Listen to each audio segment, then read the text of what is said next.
On this episode of the Oklahoma Breakdown with Ikard and Lehman, presented by Riverwind Casino, we break down the odds to win the Big 12 championship in 2023. Then it's time for football, guys, talking softball, and we finish up with our winners and losers of the weekend.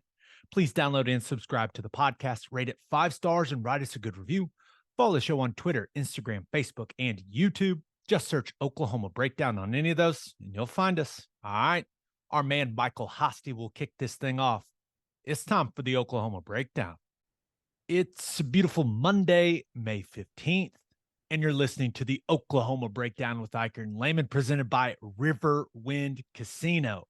Riverwind is Oklahoma City's premier casino experience, and there are so many reasons why Riverwind is consistently voted OKC's #1 casino, but it all starts with their amazing variety of gaming thrills and excitement.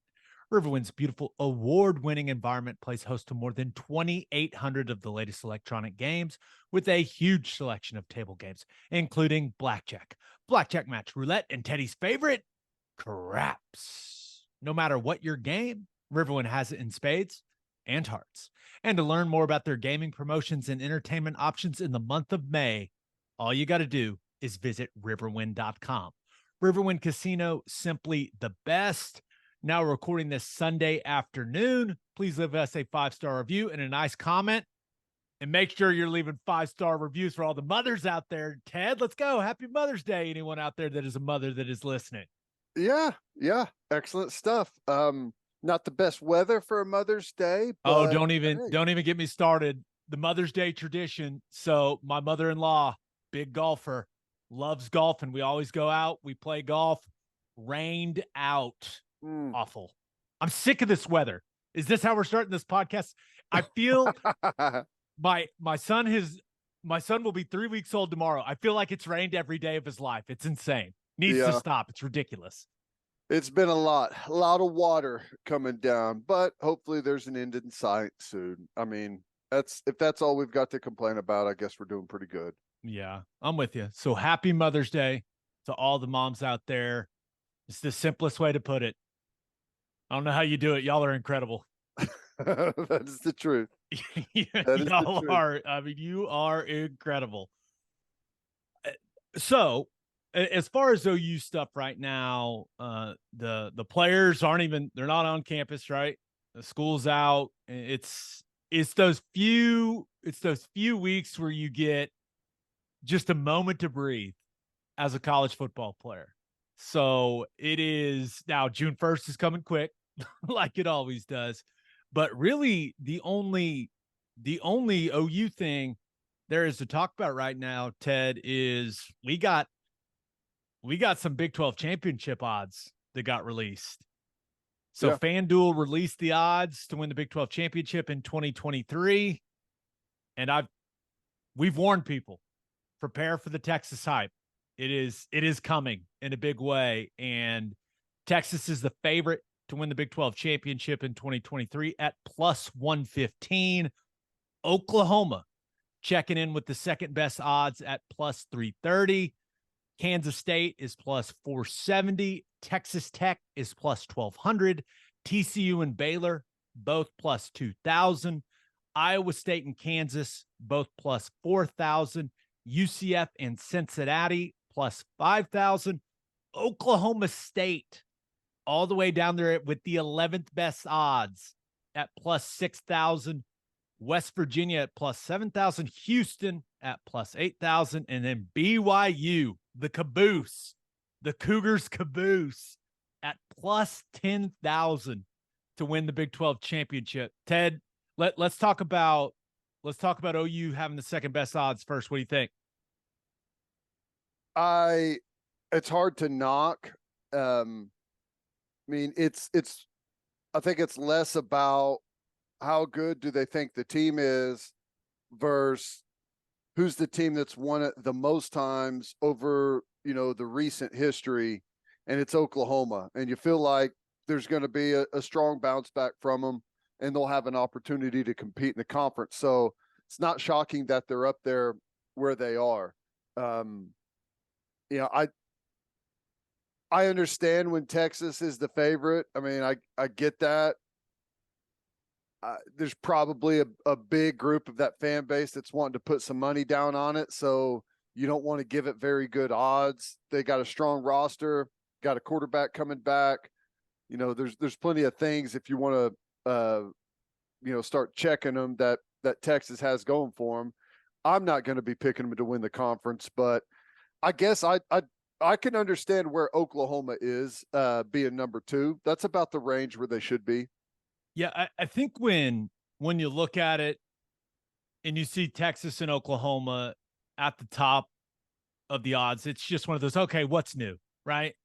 I mean, that just in the history of this conference for the vast majority of the years, that's usually how it feels going into the year. And it has everything to do with Oklahoma and Texas having the most talented rosters.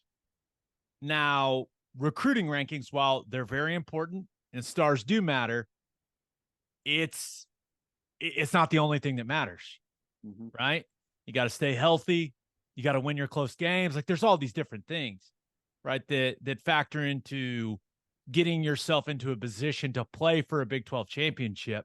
But yeah, it's no surprise to me to see Texas at the top of the list. And it's really not that big of a surprise to see Oklahoma second because remember, 14 Big 12 championships and the next schools that have the next most have 3. So, I mean, it's just been dominance for Oklahoma in this league, but Kansas State's got to be sitting there at 3rd, and Chris Kleiman's got to be going, thank you. Thank you so much. Like just a little bit, right? They're not being slept on that much, but he can still go, hey, look, everyone still thinks Texas and Oklahoma are better than you guys, even though you won it a year ago. Doesn't matter. Everyone still thinks you guys suck. Yeah, it's kind of the same thing with TCU, right? TCU. Oh my gosh. They make it to the Big 12 championship game after a really good season, make it to the national championship game, first Big 12 team to win a playoff semifinal. And they're down at number 5, tied for that at plus 2,000, which I'm not saying that that's a bad spot to be in, but it's kind of the same thing with that team feeling slapped around a little bit, disrespected, perhaps. Oh, there's no doubt about it. And when you think about if you wanted to lay down some money on this, right? And I'm sure there's a lot of OU fans that are going, I'm putting it on the Sooners, and I completely understand that. But these future bets, right? When you talk to guys that are really into sports betting, they're always looking for value, right? And I think TCU at plus 2,000 is pretty interesting. And I know they lost all those guys. What was it? 8 draft picks off that team. I understand that they won just an unbelievable amount of close games a year ago, but there's also the possibility that Chandler Morris goes out there and absolutely lights it up. He won the starting job last year for a reason, you know. I'm with you. So and one thing, like you go back to Gary Patterson's last year, and it was almost like, okay, do they just not have good players anymore? Or like, what's going on? Like they're playing bad defense. I remember having those conversations, but last year it was clear, like, no, Gary Patterson, that team that lost all those games in his last year, like they had talent. They just maybe had kind of tuned him out and checked out on him. Yeah. Right. And then they made the change. Now Sonny Dike added some portal pieces. Right. But that makes me think, like seeing what we saw last year, even with all those guys they lost in the NFL, it makes me think there's probably still a lot of talent on that roster. Yeah. Right. That Patterson had, right. And that Sonny Dykes has brought in through traditional recruiting and the portal. Like, I don't think all of a sudden TCU is just going to be a terrible roster that lacks talent. You know what I mean? No, I agree. They've done some good stuff there. They've developed some good players. They caught a lot of attention with their nice run, did some things in the transfer portal. It's for them, it's a lot of it's going to depend on quarterback. I think their defense has a chance to be pretty good, even though they lost some guys too. I thought the 2 inside backers were gone. I think they're both back, right? Jamoy Hodge and Johnny Hodges, dude. Both back. You know how much I love Jamoy Hodge. I Just a know. targeting call waiting to happen. Love how that dude plays inside backer. Yeah, have your backup quarterback ready to roll whenever you're playing TCU. They knocked out pretty much every quarterback in the league last year for at least a little while. So yeah, man, they're one of those really fascinating cases. I mean, really, Texas Tech, who's got the fourth best odds at plus 1,200, like that's another team that I don't know, how do you place them? You know, they lose a top 10 draft pick, which they've had very few over the history of their program. Last year, 10 of 11 starters, I think, were seniors on that defense. You know, they've lost a lot of those guys. I think Joey McGuire's done a good job there, but are they in a position right now where they could absorb that amount of losses off that football team? Both running backs, I believe, are gone, guys that carried the football a ton for them. So Tech seems a little bit high, in my opinion, at fourth best odds. I completely agree with that. And one of my favorite things about the way that Tech's schedule lays out, we're going to know a whole lot about them in week 2. Yeah. They get Oregon. Yeah. So we'll know a lot about that team at that point. But the more I hear, stuff coming out of Lubbock, it sounds like Tyler Shuck's going to be the guy at quarterback and not Baron Morton. And I have a really tough time trusting that he's going to stay healthy. It just hasn't been able to do it a lot during his career. So I understand the hype around Joey McGuire. Like, the dude's energy is infectious. He's very easy to root for, right? I mean, he's very easy to root for, but I think it's going to take some time there. Yeah, he had a really successful year 1, 8 wins. That was fantastic for that program. But I do think it's going to take some time for him to stack some talent there, right? And to develop the depth that I believe it takes to, and you got to have some luck too, but you got to have some depth to go win a Big 12 title. And they're going to be the dark horse team going into the season. I know they are. There's going to be a lot of hype around them, and I'm not buying it, man. I think it's going to take some time. I agree. Yeah, I agree. Any of the long odds teams stand out for you? I mean, there's a couple of interesting things. Like, okay, Iowa State is plus 4,000. I don't think Iowa State's going to win the conference. Neither do I. But you're getting the best defense, right? That's something. That's what we talked. It's very similar to what we talked about. What they were over under 5.5 win total, right? It's like, hey, they're going to have a chance in a lot of games because I know this about them. John Haycock's going to have that defense ready to roll. That's right. So they're going to be one of the top 2 or 3 defenses in all this major statistical categories, and that's going to give you a chance. It's always going to give you a chance. I can't envision it. No, and it's the same thing. Like, Kansas is plus 4,000. Kansas, rarely do you get the best quarterback in a conference and a team at plus 4,000 to win the league. Now, no way do I think Kansas is going to win the conference. I think they're going to be tough. And even if he gets hurt, they being at backup is really good. I think they're going to be better than they were a year ago. I agree with that. A little bit of confidence. I can't throw down on a plus $4,000 bet, but it's rare that you get the best defense at plus 4,000 and you get the best quarterback in the conference at plus 4,000. Yeah, no. And I think it says a lot about the unknown going into this year here in the Big 12. I just think it's kind of up in the air coming into the season. And that's why when you're looking for value in this, like, you look at Houston at plus 8,000. They had a really disappointing year last year, right? Came into that year with all kinds of hype and very much underwhelmed under Dana Holgorsen. But there also is this small part of me that's like, what if Donovan Smith just is amazing now in that system? Yeah. And how, if you're just looking for value, you're just looking to put $20 on a team and say, okay, let's see what happens. Like, hey, plus 8,000 could be kind of fun, what I mean? But I I got no idea how Houston is going to fit in. I do think there's I don't think there's much of an advantage, but there's got to be some type of advantage to the fact that Dana spent so much time in the league at West Virginia. Like that has to give him a small advantage over the other three new teams. But yeah, their quarterback situation, I'm just sitting here going, well, if you can get Donovan Smith to play at his peak, like you can get him to reach his ceiling, the guy's an absolute freak athlete. So I mean, if he's just slinging it all around the yard and running, and who knows? Maybe things could get interesting for the Cougars. I would not put any money on them, but it's just kind of a fun one to talk through. It is. The new teams coming in, I'm not shocked that the odds are as long as they are.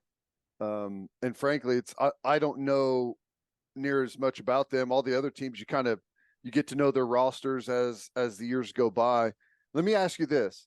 Okay, since the Big 12 started the championship game up again, there's been a new team that has made the championship game every single year. Now, the only teams that are left that haven't made the championship game are Tech, Kansas, and West Virginia. Of those three, who's most likely to make the championship game, do you think?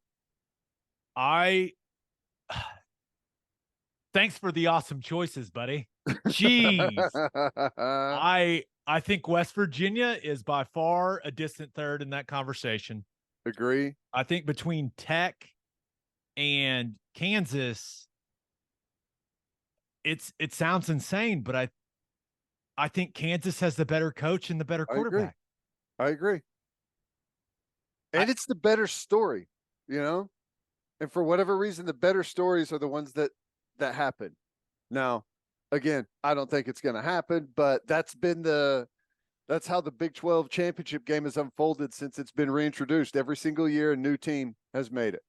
Yeah, I think that streak ends this year. I'll tell you, if I had to put a bet on any team, I'm putting money on Baylor at plus 2,000. Really? Just hear me out. I feel like, and I know 6-7 last year, disappointing. Poor guys had to play an academy in their bowl game. Oh my gosh, that would be the worst thing ever.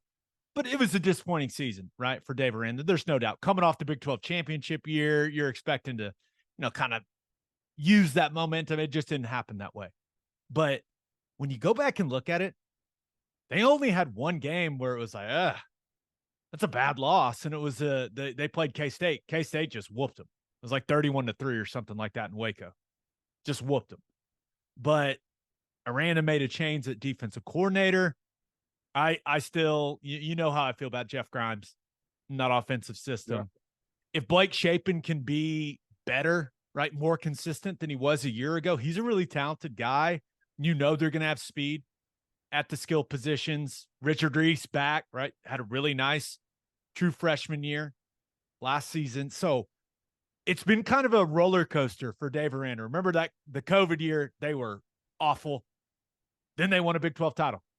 They were disappointing again last year. So maybe in the peaks and valleys, the roller coaster that it has been Dave Aranda's tenure there, maybe it's a peak year.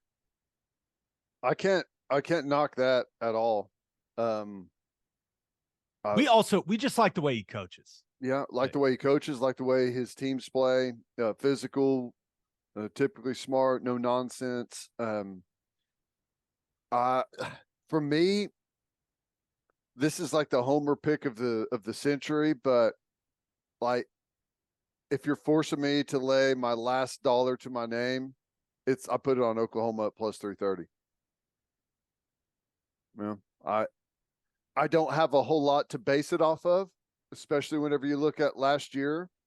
I feel like we're in a much better position defensively, and I think if a handful of things go right offensively, we should have a much more productive and consistent year than we did a year ago. So, I mean, and it just goes back to Oklahoma's won it the most. has been the most consistent football team in this conference by a million miles. And, rarely do you not get them as the odds-on favorite to win it. You get a little bit of value there with them at plus 330. So that's where I'd go. Yeah, no, and it's hard.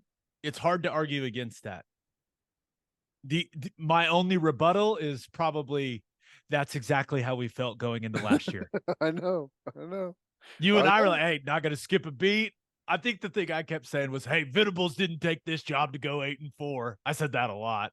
Well, he didn't. It's true. It's true. And they did not. They did not get to the 8-win mark. But yeah, I think it's very reasonable to expect the offense to be very good. Now, are we talking, Baker level, Kyler level, those offenses? Probably not, right? You don't have a CeeDee Lamb out there. You don't have a Mark Andrews out there at, some of these key positions. The offensive line, right, is a bit of a question mark when you go back and you think about those O-lines. I mean, those guys were all pros. All pros, not all pros, but all pros. And I think it's very reasonable to expect them to be very good on offense. Maybe not elite, but very good. Yeah. The defense is where I really think the defense is going to determine kind of the trajectory of this football team. Yeah, I do too. And, we were close in a bunch of games. And I know that's what losers say. But if everything else stayed the exact same, which it's not, I would expect our defense to be good enough, to win that West Virginia game, to win the Tech game, to win perhaps the Baylor game, and maybe even the Kansas State game. I think the offense should be better, just with the way they operate. Dylan Gabriel back. I think there's a chance, which, it's kind of crazy. You lose 2 tackles to the NFL, one of them a first rounder, and maybe I'm crazy. You'll have to tell me, but I feel like there's a pretty solid chance that our offensive line as a group, if some things come together, could be better than the group was last year. Well, you're not crazy. I think the tackle position, right? Let's say Rouse, under Beanbo, Rouse takes a step, right? Mm-hmm. I've watched a lot of what he did at Stanford. He's a solid player, very solid, right? Probably a day 3 guy with what he's put on tape. If Bill can get him to play with a little more nasty, to play with a little more physicality, all of a sudden he could be a day 2 guy, right? With his measurables. We've seen him. The guy looks the part. And then Guyton, he has the highest ceiling that a lineman at OU's had in quite some time. But and I've had conversations with a lot of different people, right? People people that are scouts for NFL teams, NFL GMs, like coaches. He could be a top 15 pick. I mean, he can be, but he's got to get there. The key for me is I think Andrew Rame's the key. You gotta be more consistent at that position, right? And if you get more consistency and a higher level of play, and I'm just not talking about the physical part of it, the mental part of it as well, the leadership piece of it as well, then that can stabilize a line. Yeah. And really elevate the level of play. And I expect that from Andrew Rame. I expect him to be a significantly better player. And the key for him is he's got to stay healthy, man.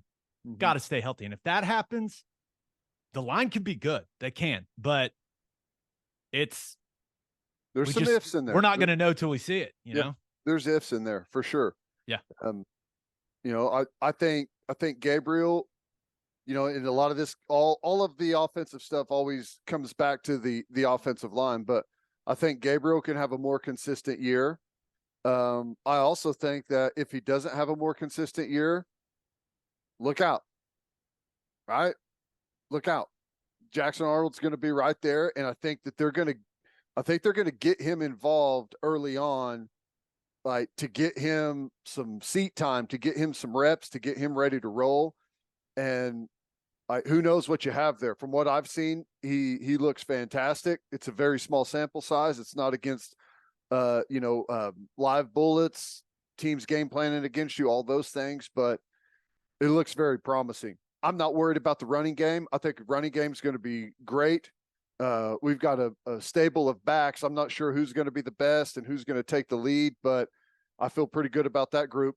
We have to have someone at wide receiver breakout though. Like that's the one real thing. But I go back to, if the offensive line becomes what I hope and our running game is as good as I think, then it's going to make things way easier at wide receiver for someone to have a breakout year, big time breakout year. Yeah. If defenses have to commit more closer to the line of scrimmage, that makes wide receivers' lives much easier. Mm-hmm. The only other thing on these odds, Oklahoma State at plus 6,000. I feel like some of the people in Stillwater are much higher on that team than the odds makers, right? When you think about it, you look at it, I mean, they've got worse odds than UCF and Cincinnati, who are coming into the league for the first year. They got worse odds than Kansas. I mean, Oklahoma State, like Mike Gundy's won a lot of football games, man. And I get it. The odds makers probably spooked by what happened, right, in the offseason, all the guys they lost. But dang, 11th best odds for the Cowboys. They are deep on the list. They might be better at quarterback. That is Spencer. That would make Spencer Sanders very sad to hear. But the early reviews on Bowman are that he is absolutely ripping it. So I don't know. That's the thing. And it's going to be just like Gundy has always done. I think he's one of the best I've seen. He changes the personality of his football team every year, every couple of years. They've gone through this phase where they've been a really good defensive team, and that's kind of what they've played to. And now they've lost all of those, those veteran guys that were on that defense that made him so good. And they were in a bit of a transition, didn't really know where to go. And now I think they're going to swing back and be a team that, throws it all over the yard with Bowman. So I don't know. I don't think they're going to win the conference, but I don't think they're going to finish 11th either. Yeah, that's fair. All right, let's get to call your shot. We asked you, what's the best bet when you're looking at these Big 12 championship odds? This first one comes from Matt Shiver, who says K-State with their entire O-line returning and their quarterback. Hard to argue that. Pretty simple way of looking at it, Matt. I like it. It's hard to argue that. You get them up. I wish you had a little bit more odds in there. Plus 470 is still pretty good. I think it's going to be Oklahoma versus Kansas State in the championship game is what I think. So I throw one down on both of those teams. If that's the championship game you come out a winner. Yeah. All right. This other one comes from Kurt the Sooner. How about this one, Ted? He says, Emory Jones has a Heisman-like season and takes Cincinnati to the Big 12 championship. Drop $200 and collect that $10K. Woo! I'm gonna go ahead and let you handle that, Kurt. I will not be putting any of my hard-earned money on the Bearcats to win the Big 12. But I do feel like that team is an absolute mystery. Right. I don't know a ton about Scott Satterfield. Right. A lot of change there with Fickle getting out of there. It's going to be a learning process with the Bearcats. I love the aggressive nature. You may convince me to drop a 20 to win 1,000, but 200 seems like could be a lost cause. I don't see them winning the conference. But again, I don't know a whole lot about their roster. don't know a whole lot about the style of play we're going to see from them yet. It's a big ask. We'll know right away if they're for real, though. Like right out of the gate, we'll be able to tell if Cincinnati's a legit team that's got a chance. Yeah, and that's interesting that you kind of mentioned that, because I went back and looked at one of our my radio show rundowns from about a year ago, and we had odds from Bet River, Big 12 championship odds. Kansas State was plus 2,000. TCU was plus 1,400. So, and neither one of them. How about that? Before the year, it was plus 2,000 and plus 1,400, and they played in the championship game with different starting quarterbacks than they started the year. What are the odds of that? I don't think you could bet on that. Just rarely would someone that's coming from that far out of the pack, like, have a injury or something, go down at quarterback and then go win it, Yeah. Crazy. No, you need some luck, man. Yep. That's it. It's an interesting sport, and 14-team Big 12, 1 year of it. It's going to be awesome. Can't wait. It's not that far away. Not that far away. Getting there quick. Getting here quick. All right, birthday shout outs. Welcome to the world, Matilda Marie White. Happy 2nd birthday to Baker Charles Board. Happy 10th birthday to Bo Burke. Happy 15th birthday to Brody Bubba Smith. Happy birthday to Christian Forbes. And congrats to Aaron Walker on graduation from OU. That's awesome. Congrats on that. Yeah, congrats to all the graduates out there. Good stuff. Even Jalen Hurts. How about that? Oh, yeah. Master's degree. Yeah. The big brain on that guy. Big bank account and big brain. Right. That's Good for him. All right, let's get to the first edition this season of Football Guys Talking Softball. It's that time of the year, Ted. But first, Love's Travel Stops is now offering a nationwide 10-cent per gallon discount on gas and auto diesel. Just download the Love's Connect app and scan your barcode at the prompt on screen and watch that price drop 10 cents per gallon. Across the country, the Love's Connect app unlocks exclusive deals, can help any traveler plan their route or meal on the highway. So before you hit the road, be sure to download the Love's Connect app to save 10 cents per gallon and experience the country's best highway hospitality at Love's Travel Stops. Love's also has you covered if you forget your phone charger or headphones with their expanded mobile to-go zone. And of course, don't forget to grab yourself some of that delicious Java Humore. Opolis Clothing is the exclusive home for all of our Oklahoma Breakdown merchandise and is the best place to get your OU and OKC Thunder gear as well. If you want to live your life in buttery soft comfort, go to opolisclothing.com. That's OPOLIS clothing.com. Use promo code TED, TED, for 10% off your entire order.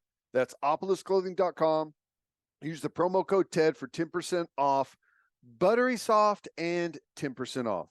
And hey, you hungry out there? Of course you are. Well, then head to the garage for hand smashed patties, butter toasted buns, and ice cold beer. The food is fantastic, and it is the perfect spot to watch any big game.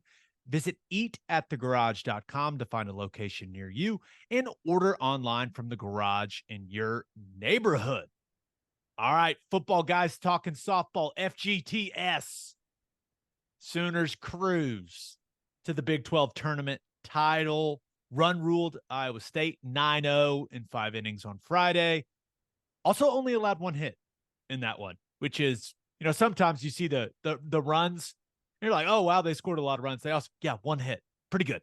Pretty solid. Crazy. But that set up a Red River rivalry Big 12 championship game between the Sooners and the Longhorns. And, well, they smacked the Longhorns around 6-1. That was fun, man. That was fun to watch.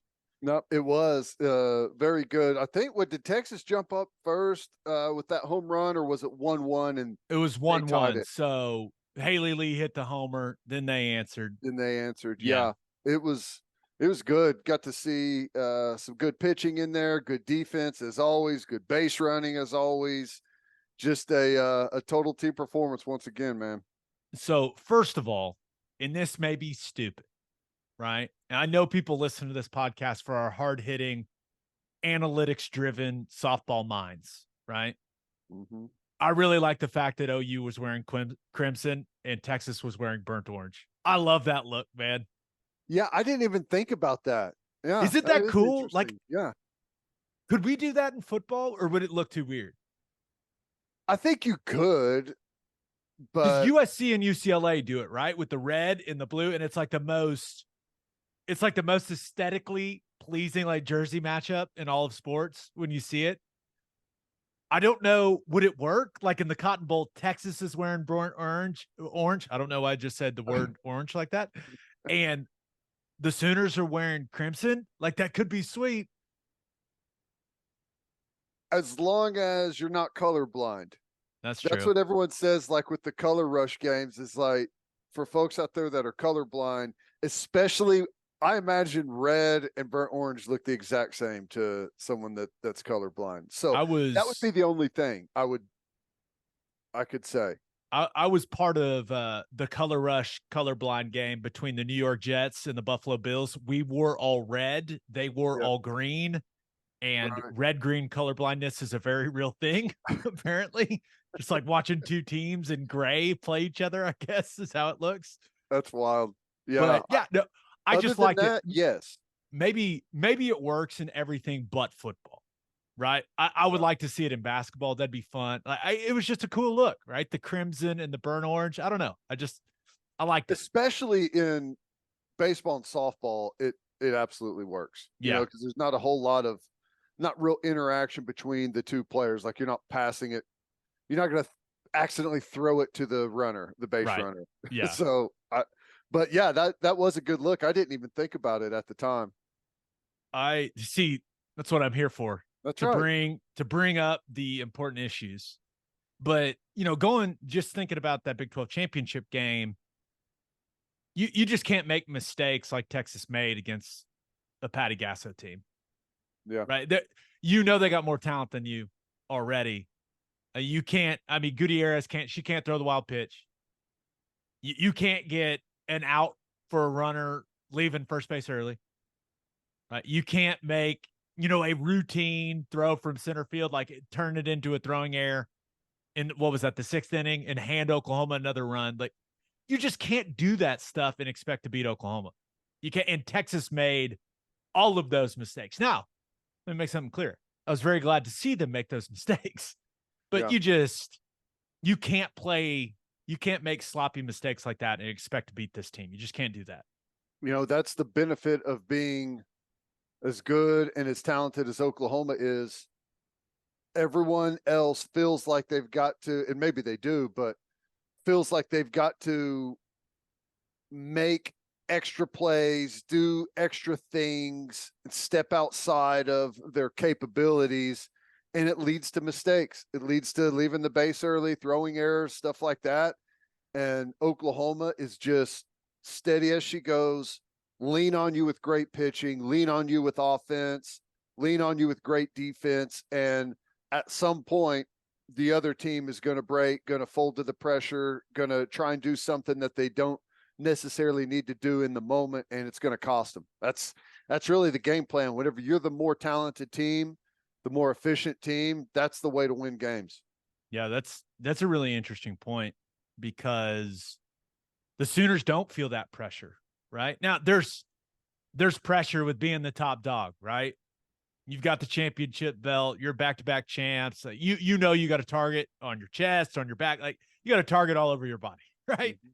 But they probably never feel like they have to do more than their best, right? They don't have to do anything extra to win the game, right? That's they get to carry themselves with that type of confidence. Yep. It's like the routine whenever you're the underdog, the routine feels like the impossible. Like you take a grounder to short and you're up against Oklahoma, the clock just speeds up in your head, right? Like I've got to go faster. I've got to make a harder throw. I've got to be quicker with my hands, and you really don't. And that's how you just that pressure feeling like you have to move quicker is where you make the mistakes.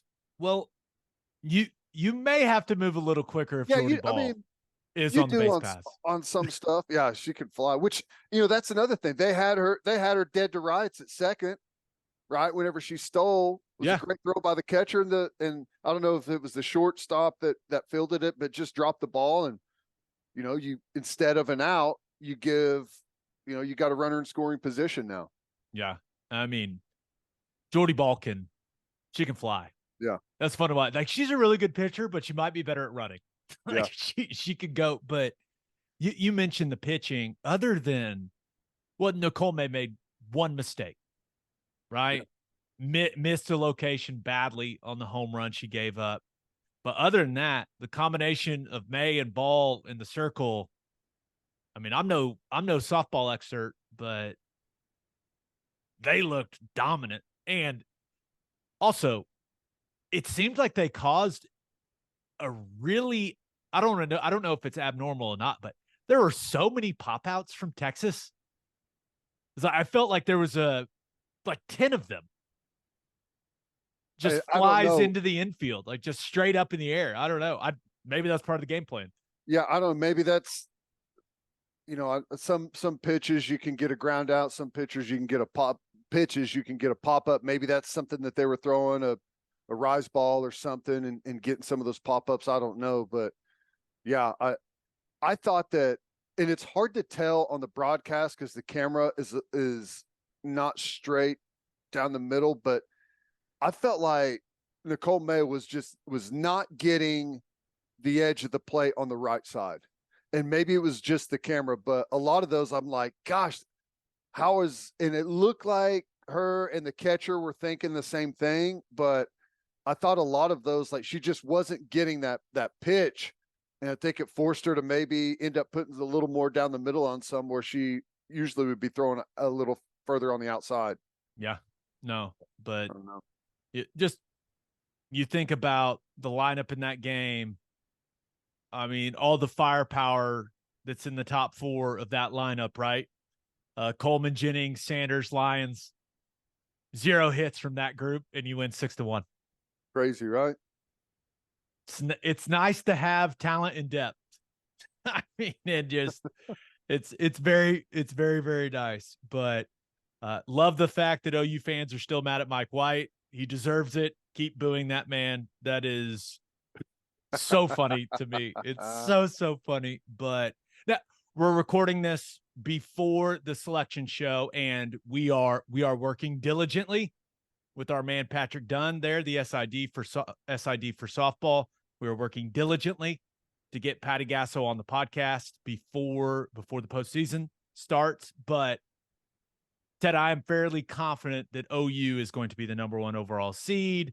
They're going to host a regional there in Norman, and they will be the heavy favorite in said regional. I know I'm going out on a limb, right, because the selection show hasn't happened yet, but I feel pretty good about that one.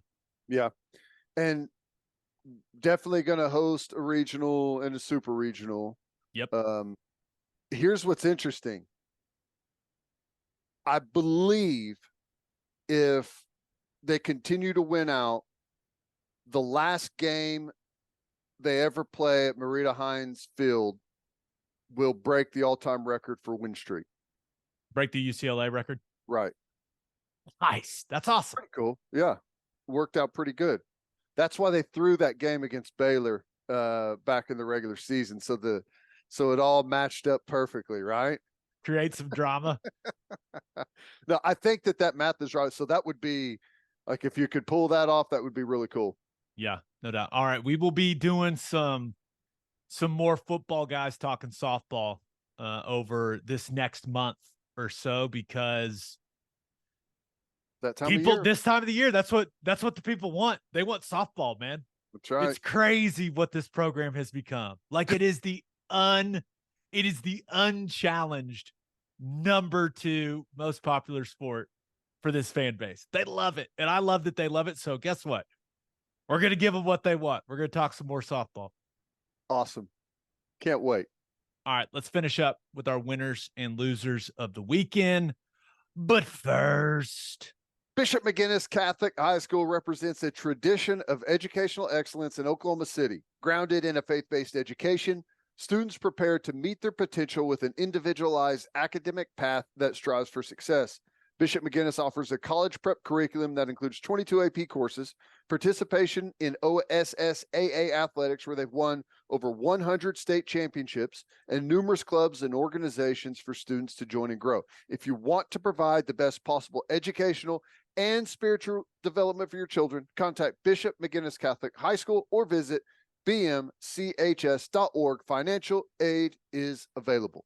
And attention business owners, you need Insurica in your life. Insurica is one of the country's largest insurance brokers with 30 offices throughout Oklahoma, Texas, and the Southwest. Insurica is able to customize programs by accessing the latest information from many insurance carriers. They compare and contrast coverage offerings and pricing in order to design a cost-effective, comprehensive program to meet your business's specific needs. Insurica's clients become best-in-class businesses by working with Insurica's team of advisors to manage risk. Purchasing insurance is only one way to protect your business. Best-in-class businesses win by avoiding a loss in the first place. If your business partners with Insurica, you'll save huge amounts of money and take back control of your total cost of risk. I'm an Insurica client, and you should be too. If your business wants to be best in class, connect with Insurica at insurica.com. That's INSURICA.com. As always, Ted, kick us off. Who do you have as your winner of the weekend? Double winner of the weekend. First of all, shout out Jinx High School, my niece. They get it done. Soccer state championship. Knock off the #1 team in the country. What? North. Yep, and got the W Friday evening. So congratulations to them. Very, very cool. But Coach Stoops, Renegades getting it done as the underdog, going in 2 playoff wins, big time wins, underdog in both of them, get the championship. Bob Stoops has had more Gatorade baths than any other coach in history, I think, from all kinds of different leagues, and like got a Gatorade bath at the Alamo Bowl, and he wasn't even the coach of the team. I mean, it's crazy, but very fun. That was a fun game to watch. They jumped out to a nice early lead. Defense forced 3 turnovers, and I think they had 3 interceptions, and they had only thrown 1 or 2 interceptions the whole year. Had DC, so just a really, really fun game. Yeah, and an unconventional path to a championship, right? It's wild, right? But they were 4-6 in the 10-game regular season. 4-6, and traded for a linebacker for their quarterback halfway through the year. Did you watch much of the game? I watched the entire thing. So I had nothing else to watch. I was shocked by what I heard from Louis Perez, like his path to get where he is. It's crazy. So he never played high school football. He played on the JV team in like 9th grade, was a tight end, didn't want to play tight end, quit. He was an elite bowler and was going to get a bowling scholarship. As one does. Right. For whatever reason, that didn't work out, which, by the way, let me back up. He's the son. His dad was on the Mexican national team in Mexico soccer. So he decides to walk on to a junior college, and his 9th string quarterback, all right, fights his way, stays there, ends up taking over the starting job after transfers and injury, plays really well, ends up going to Texas A&M Commerce after he's done with junior college, Division II school, wins a Division II national championship, wins the Harlan Hill Trophy, which is a Division II Heisman Trophy. It's just a crazy, has played in every pro football league that there is in the country. It's just a really cool story, man. I thought that was awesome. Yeah, and now The Rock is handing him the trophy. It's just wild. It's so cool, man. I was happy for him. It was a really entertaining game. Yeah, I think the XFL, I really think that's an entertaining product. It is. I like the rule set is really good. I mean, it you've got you got ability to come back in games whenever you're down fairly big. Yeah. You can chew up the score pretty quick. You can like I don't know what the conversion rate is. It's not high, but you've got a better opportunity, I think, than the onside kick. There's some good stuff there for sure. Yeah. And I really enjoyed watching that game. I thought the announcers did a great job, right? I thought McElroy Yep. did a good job. Like it felt like a big deal watching it. Yep. You know what I mean? The broadcast was great. The turnover, the underdog beating the heavy favorite. It was a fun championship game. And I actually, typically I wouldn't care, but for whatever reason, I actually enjoyed like some of the sideline interviews, like during the game, like whenever DC's trying to make a comeback and they score a touchdown. I think it was Abram Smith on that long run. Yeah. And got him on the sideline. I think it was Kublik had him. I don't know. It's interesting because you don't know what they're going to say in that moment. And I don't know. It was entertaining. Yeah. I like friend of the podcast, Cole Kublik. He's crushed that. That's not an easy role.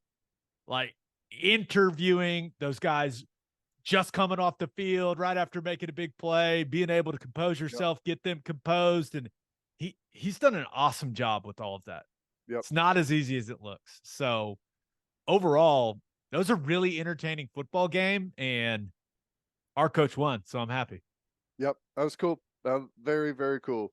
All right. Who do you have as your loser of the weekend? Easy. John Morant, Oh my suspended. gosh. Was it Instagram live with another gun in the passenger seat of a vehicle, listening to some music, excited, like most people do when they get excited and hear a song they like, they pull out a gun on Instagram live, right? Is that the thing to do now? Oh man.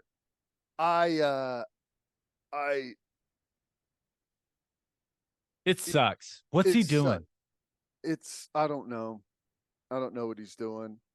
I can understand a lot of people's like because part of the argument out there is like, well, I mean, he's got the right to carry a gun as long as it's registered and wherever he is, he's following the local rules.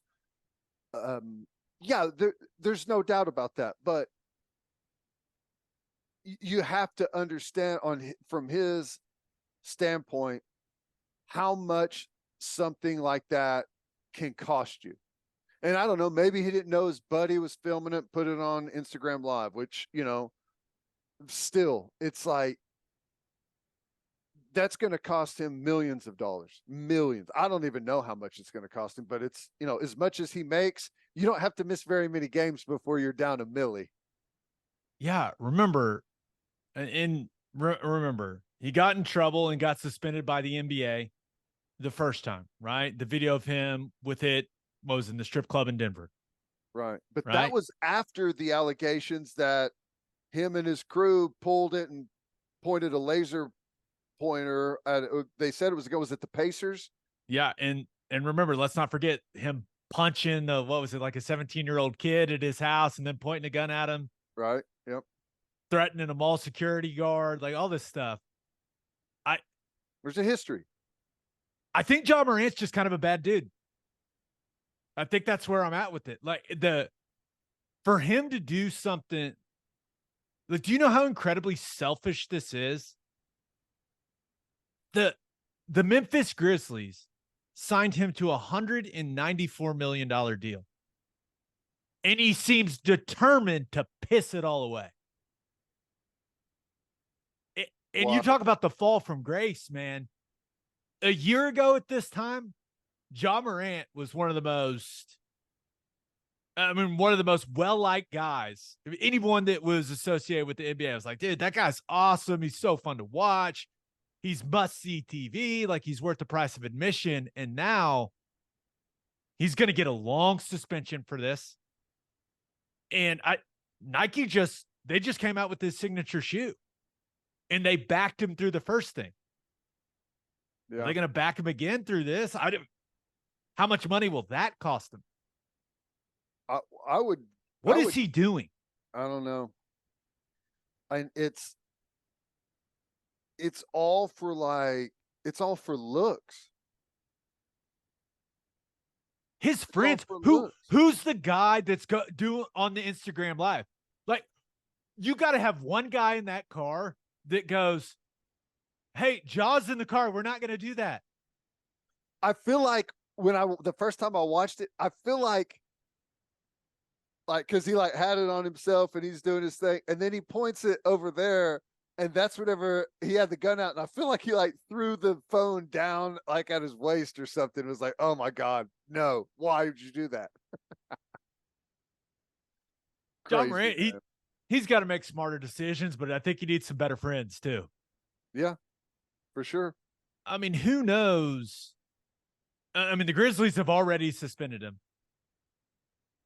Who knows what the league is going to do? Can you imagine you're Adam Silver? Remember that whole thing? He went to the treatment facility in Florida. He was there for a couple of days. And then he was back. And they got him reacclimated, all that stuff. There was a build up to it. But Adam Silver had to feel like, okay, we've handled that. It's done. We're moving on. And for him to do it again. Yeah. And I don't know, like for the NBA, because in the NFL, there's a pretty conduct detrimental to the team is like a pretty broad, statement. They can fit pretty much anything into that. So I don't know if it's similar in the NBA or if there's a specific like gun situation. Like there is obviously on guns at the facility and at the arena on game day, but I don't know like what type of rules they have as far as social media is concerned and stuff like that. But they're going to throw whatever they can at him, I would imagine. He's obviously the face of that franchise, right? And the Grizzlies, everyone involved, they got to be pissed, man. I mean, absolutely pissed that like you learn from your mistakes, man. You're taught that as a little kid. Like, hey, you made the mistake. Okay. We've addressed it. You just don't do it again. I mean, the playoffs aren't even over. And now everyone in the world is talking about it. Yeah. I truly believe with the way that he plays, the personality he's got, like how much he connected with younger fans, right? Who really keep up with the NBA through, Instagram and TikTok and that stuff. Like John Morant is, I mean, he's perfect for all that stuff. I think the NBA really he was going to be one of the faces of the league. And he has screwed it up royally. What do the kids say? He has fumbled the bag, Ted. The bag was secured, and it still is, unless the Grizzlies are really, really mad. But, I mean, think of all the endorsement money he's losing. All the jersey sales he's losing. Like, you used to walk in and say, yeah, I want my kid to have a John Morant jersey. Now you're walking in going, oh, I don't know about that. Well, the real thing is, for me, it doesn't change my opinion of him. Definitely not as a basketball player. It makes me think he's an idiot, right? That he's just willingly throwing a ton of money away. I don't know. Like the thought is that if he constantly is doing this, is constantly in like sketchy places, and he's carrying a gun, obviously he's got a gun on him at all times. If you happen to see him or you're about to get in a scuffle with the guy somewhere, you got to remember that. But it feels like there's something, like it's just a matter of time before something actually really bad does happen, right? Like that's the thing that I'm worried about him for. Is it the end of the world that he's dancing in the car with a gun. No, it's not. But it just feels like this is leading to a very dangerous place for him. Yeah, and I read this earlier. The guy who's, I think his name's Devontae Pack, I think that's right, was the guy that was Instagram living. That's the guy that got banned from FedEx Forum for the whole thing after the game with the Pacers. You're hanging with the guy that got banned from your arena, and he's going on Instagram Live, and you're waving a gun in the air. Like, dude, what? Crazy. Just next level stupidity. Make of what, $40 million a year? Maybe not. It did. All right. That number's already for next year. That number is already dropping significantly. So he makes $1 million every 2 games. He's probably going to miss. I mean, I don't even know. What would you guess? 15 game suspension? 10? I could see it being. I got to imagine Adam Silver and the leadership there in the NBA. They're like, okay, the 8 game suspension, it didn't get through to you. How's 25? Whew. I got to imagine they're royally pissed off. There. And remember, this is happening during the playoffs. Like, this all broke right before game 7 between the Celtics and 76ers. You got to imagine this is the last thing they wanted to happen going into a really big playoff game. Now everyone's talking about Morant waving a gun around again. Yeah. Yep. I guarantee you those guys are hot. Like, oh, okay, so the 8 games that did not send the message. Yeah. It's going to be very interesting to see how the league handles it. That's for sure. I know. Come on, man. Figure it out, man. You're incredible at basketball. Don't do this. Stop it. Stop being I'll say what I say to my son. Stop being silly. Don't be come on. Don't be silly. All right, let's get to I really hope he figures it out, because he is, I mean, he was on a Hall of Fame trajectory. Yeah. Don't let this stuff derail it, man. Come on. Let's reel it back in. Reel back in. It's not too late. All right, let's get to my winner and loser.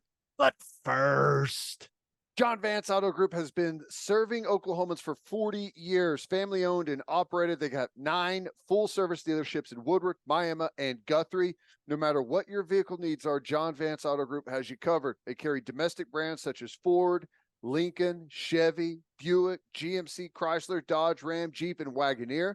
John Vance Auto Group's goal is to give unequaled service and to exceed customers' expectations in every way, which is why they have their lifetime loyalty program. Here's how it works. Buy a new or used car from the Vance dealership, and if something goes wrong with the components of your engine, transmission, drive, axle, or transfer unit, they cover the repair costs. It's a great deal. You can browse their entire inventory or find the John Vance dealership near you at vanceautogroup.com. And First Fidelity Bank is a full-service financial institution based in Oklahoma with tailored solutions for all your personal and business needs. Checking accounts, saving accounts, home loans, and much more. They do it all. Whether it's online banking from your computer or mobile banking from your phone, everything is stress-free with FFB. Making mobile deposits, paying bills online, and moving money to different accounts could not be easier. Ladies and gentlemen, make your life easier and go bank with First Fidelity Bank. Visit ffb.com for more information. All right, for my winner of the weekend, thought about going with Washington Commanders fans because it's happening. Are we sure this time? It sounds like the deal is done. Now, the other owners in the league still have to vote on it, right? But Dan Snyder is officially selling the team for the low price of $6.05 billion to a group led by Josh Harris, who is a co-owner of the 76ers and New Jersey Devils. But it's happening. Commanders fans have to be thrilled. No more Dan Snyder. Congratulations, Commanders fans. Yep, that's big time. And I know people, like, it's been a weird dynamic because I feel like the entire Commanders fan base has hated their owner for such a long time. It's Unbelievable. Weird. Yeah. And now we'll see how it goes once he's out, right? Yeah. We'll see. Also thought about going with the Tennessee Titans. Did you see their schedule release video? Oh, just beautiful. Oh, now there are a lot of good ones, but that one was my favorite one, right? Just drunk people on Broadway there in Nashville saying the logos. It was so good. What was better? All the people thinking that the Colts logo is the Cowboys logo. I can only imagine how mad Jerry Jones was seeing that. Like, he's built this whole thing, this whole empire around that star. And they all see the little horseshoe from the Colts, and all of them, Cowboys, Cowboys, Cowboys. Oh, that's the Cowboys. Oh, so good. But I also thought there was the one girl, they showed the Falcons logo, and she was like, the Red Stallions. That's so funny. And I love that the Falcons played along and changed their Twitter bio to the Red Stallions. So good. Funny. That's awesome. Yeah. I love those. But my winner of the weekend, the Las Vegas Raiders. 10. Okay. If you could pick any former NFL player to become a minority owner in your team, if you were a player on that team, who are you picking? Who are you like? It's a good thing if this guy's on board with us. Michael Irvin. Oh man, I did not see that coming. No, I think you got to go with Tom Brady, right? It's Tom Brady, best winner ever, and he reportedly is in deep discussions to become a limited partner in the Las Vegas Raiders franchise. Now, according to ESPN, Brady's investment is expected to be a passive role, so a hands-off role. I'll believe that when I see it, right? I'll believe that when I see it. What, Mark Davis just is going to ask him for no advice? Okay, yeah. What? Like he's the only rich guy he knows, right? Yeah. So, come on. What's the point? Yeah, you get rich people anywhere to invest in the Raiders. Yeah, but at the very least, it looks like you're going to have the greatest winner in the history of the sport in the fold, right? And it seems like him having any association with the franchise would be good for business, right? From a PR and marketing standpoint. Maybe you let him sell some Brady brand stuff in the stadium. I don't know, but it feels like Las Vegas Raiders fans, they like need a win. They need a win, and this feels like a small win for him that Tom Brady could be on board here.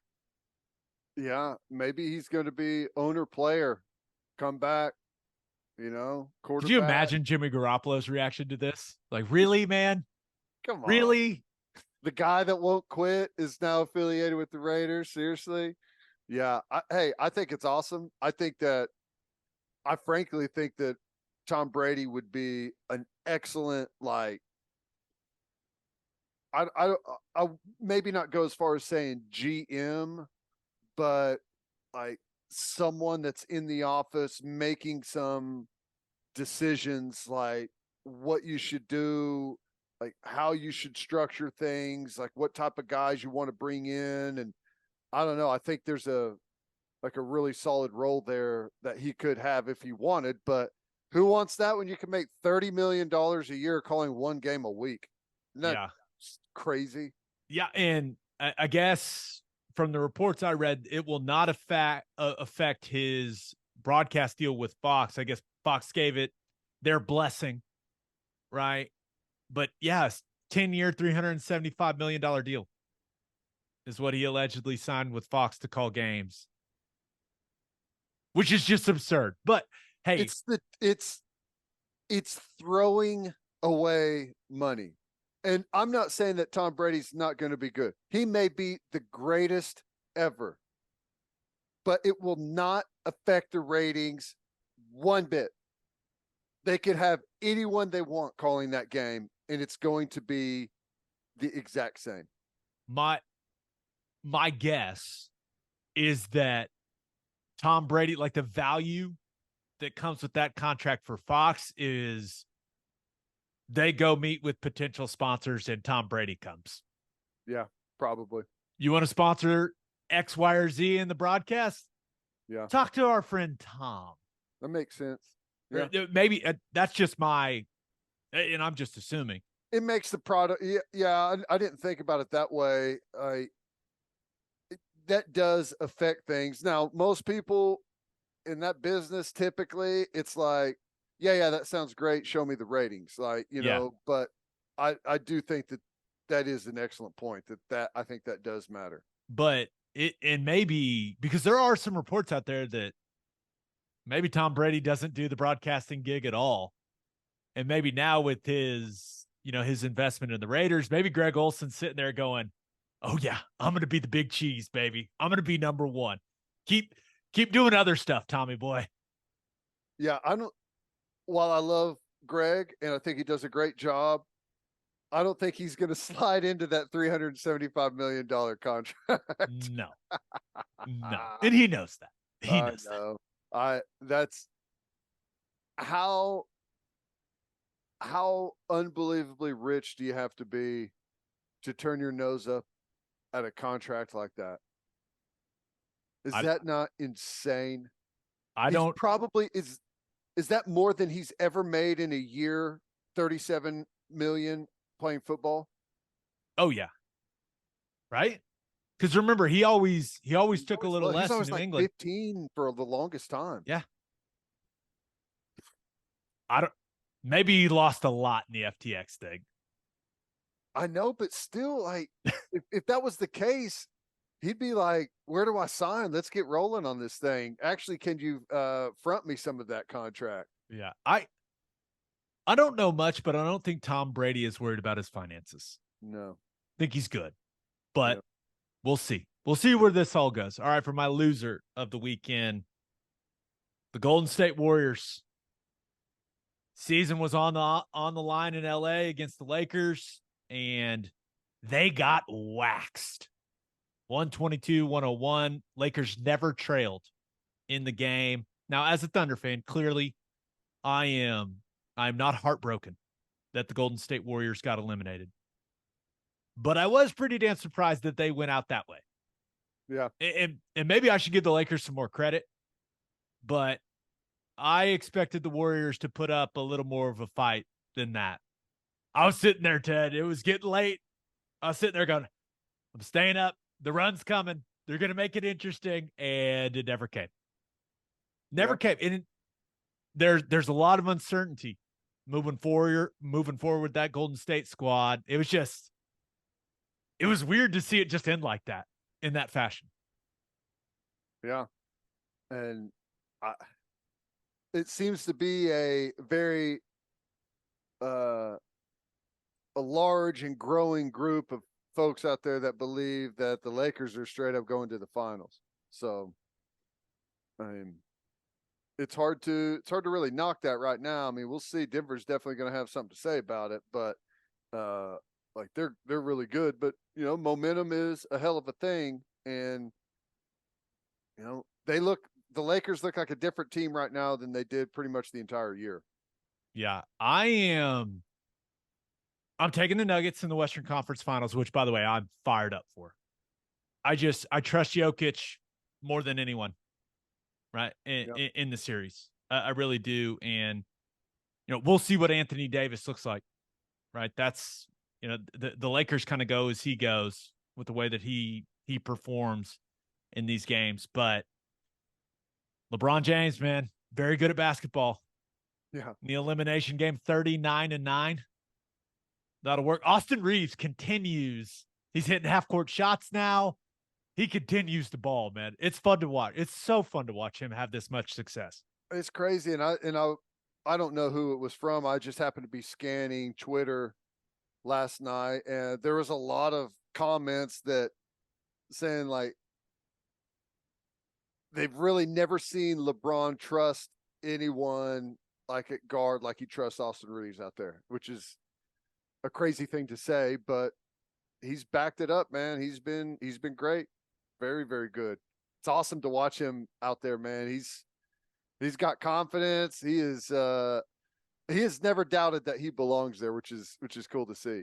Yeah. The confidence is growing. Yep. Too. You can just see it. But yeah, I do wonder what's going to happen with the Warriors, right? It feels like forever they have been a significant factor in the picture of the NBA, right? And I know Steph Curry's going to be there, but man, they got a lot of decisions to make this offseason. First and foremost, Bob Myers, their GM, his contract's expiring. Yeah. Klay Thompson's up for an extension. Draymond Green has a player option. Jordan Poole's new deal hasn't kicked in yet. Kicks in next year. Yikes. Guy was basically unplayable in a couple of those games against the Lakers. Then you have to consider all the stuff with the new CBA and how the punishment for exceeding the luxury tax and like that second apron. Like there's all this stuff that the Warriors are about to have to deal with. A lot of uncertainty. So And they're all older, you know. Yeah. What's Steph Curry, 35? It's not to say that they're not playing really good ball still, but it's not the same as it was 5 years ago with those guys, where everyone was like right in the middle of their prime together. You know, Klay Thompson's had the injury stuff that's really stacked up and just become more and more difficult. And they've had a big target on them for a long time, and that changes things. So yeah, man. You win so much that you got to pay everyone, and you end up finding yourself in a tough spot. I know the new luxury tax rules, like the penalties that come with exceeding it and doing all that stuff. I know that it's supposed to make the league more competitive across the board, right? You can't just then the super rich owners can't just, overspend and overspend and overspend and not worry about the luxury tax check they're having to write. But and this is not an original thought. I've heard many people talk about it, but I would like to see organizations, like if you draft guys and you have them for as long as Golden State has had them and has retained them, like there should be a little something to where you can continue to retain those guys and pay them a lot. I don't know what it would look like, but I'm just starting to think about the Thunder's future, right? Like the longer a player's there, like at some point his full contract, it's doesn't count all the way against the cap or something like that. You know what I mean? Like instead of like it's 85% if you've been there for you call it the loyalty tax or something, right? Where hey, if you retain your guys that you drafted and developed, I don't know. I feel like you should get rewarded for that in some form or fashion. Yeah. Now, I'm not smart enough to figure it out, but because it does end up being more of a, like you add all of these other pieces, really good players at above market cost to get them in for a year or two to be able to try and make a championship run or something like that. But yeah, I don't know. Yeah.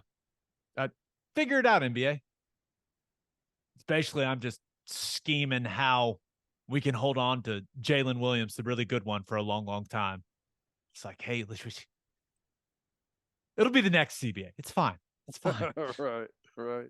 On that note, episode 317 in the books. We'll have a new podcast that'll drop on Wednesday. Just a reminder, you can hear Teddy from 3 to 6 on 94.7 The Ref. You can hear me from 2 to 5 on SiriusXM Big 12 Radio, channel 375. Hope you all have a great week. And until next time, we appreciate y'all for listening. Do what you always do, Oklahoma. Take care of each other.